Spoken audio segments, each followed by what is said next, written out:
اعوذ باللہ من الشیطان الرجیم بسم اللہ الرحمن الرحیم نحمدہ ونصلی علی رسولہ الکریم فاما بعد۔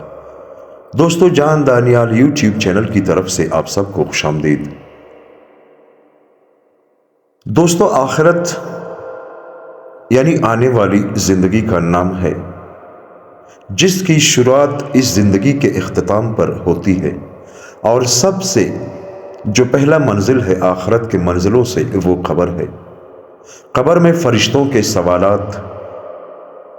اور ان کے جوابات۔ خدا نخواستہ اگر کسی نے ان فرشتوں کے جواب صحیح نہیں دیے تو وہ جہنمی ہوگا، اور اگر کسی نے اس فرشتوں کے جو جوابات ہیں وہ صحیح دیے تو وہ جنتی ہوگا انشاءاللہ۔ دوستو، یہ ایک امتحان کی تیاری ہے، یہ دنیا، یہ زندگی ایک امتحان کی تیاری ہے۔ جیسا کہ ایگزامینیشن ہال میں جو سٹوڈنٹ بیٹھتے ہیں، اگر سوالات کے جواب ان کو آتے ہو تو اپنے پیپر کو بخوشی وہ لوگ حل کرتے ہیں، اور اگر سوالات کے جوابات ان کے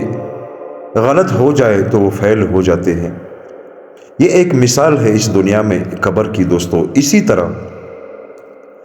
قبر کی بھی دوستو زندگی جو ہے وہ ایک امتحان سے شروع ہوتی ہے، جو کہ عقبہ کی زندگی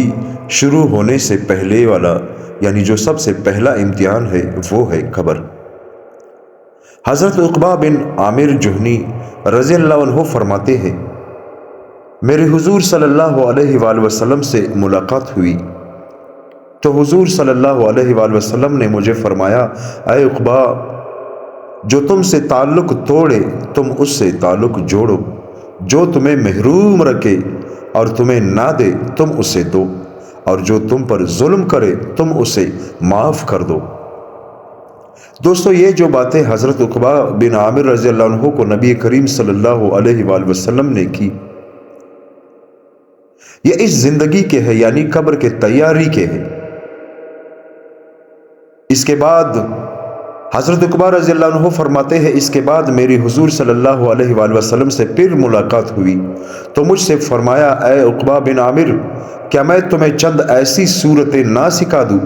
کہ ان جیسی صورتیں اللہ نے تورات، زبور، انجیل اور قرآن کسی میں بھی نازل نہیں فرمائی، اور میں ہر رات انہیں ضرور پڑھتا ہوں۔ سب سے پہلے قل هو اللہ احد، قل اعوذ برب الفلق اور قل اعوذ برب الناس۔ جب سے حضور صلی اللہ علیہ وآلہ وسلم نے حضرت عقبہ بن عامر فرماتے ہیں، مجھے ان صورتوں کے پڑھنے کا حکم دیا ہے، اس وقت سے میں ہر رات ان کو ضرور پڑھتا ہوں، اور جب حضور صلی اللہ علیہ وآلہ وسلم نے مجھے ان کے پڑھنے کا حکم دیا تو مجھ پر واجب ہو گیا کہ انہیں نہ چھوڑوں۔ جب حضور صلی اللہ علیہ وآلہ وسلم نے مجھے ان کے پڑھنے کا حکم دیا تو مجھ پر واجب ہو گیا کہ میں انہیں نہ چھوڑوں، یعنی حضرت عقبہ بن عامر فرماتے ہیں کہ میں نے ان صورتوں کو اپنے اوپر واجب سمجھا، بلکہ انہیں کبھی بھی نہیں چھوڑا، یعنی ہر رات میں ان 3 صورتوں کو پڑھتا رہا۔ دوستو، یہ بھی قبر کی تیاری ہے۔ حضرت عائشہ رضی اللہ عنہ فرماتی ہے، حضور صلی اللہ علیہ وآلہ وسلم جب رات کو اپنے بستر پر تشریف لاتے تو قل هو اللہ احد اور قل اعوذ برب الفلق پڑھ کر دونوں ہاتھوں کو ملا کر اپنے اوپر دم کرتے، اور جہاں تک ہو سکتا دونوں ہاتھ سارے جسم پر پھیرتے، اپنے سر، چہرے اور جسم کے اگلے حصے سے اس کی ابتدا فرماتے، اور اس طرح 3 مرتبہ فرماتے۔ حضرت عائشہ رضی اللہ عنہ فرماتی ہے، حضور صلی اللہ علیہ وآلہ وسلم جب بستر پر تشریف لاتے تو قل هو اللہ احد اور معوذ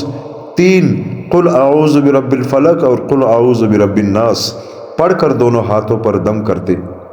اور انہیں چہرے، بازو، سینے اور جسم پر جہاں تک ہاتھ پہنچتے پھیرتے۔ جب حضور صلی اللہ علیہ وآلہ وسلم کی بیماری بڑھ گئی تو آپ صلی اللہ علیہ وآلہ وسلم نے مجھے حکم دیا کہ میں آپ صلی اللہ علیہ وآلہ وسلم کے ساتھ اس طرح کروں۔ حضرت جابر رضی اللہ عنہ فرماتے ہیں، نبی کریم صلی اللہ علیہ وآلہ وسلم جب تک الف لام میم تنزیل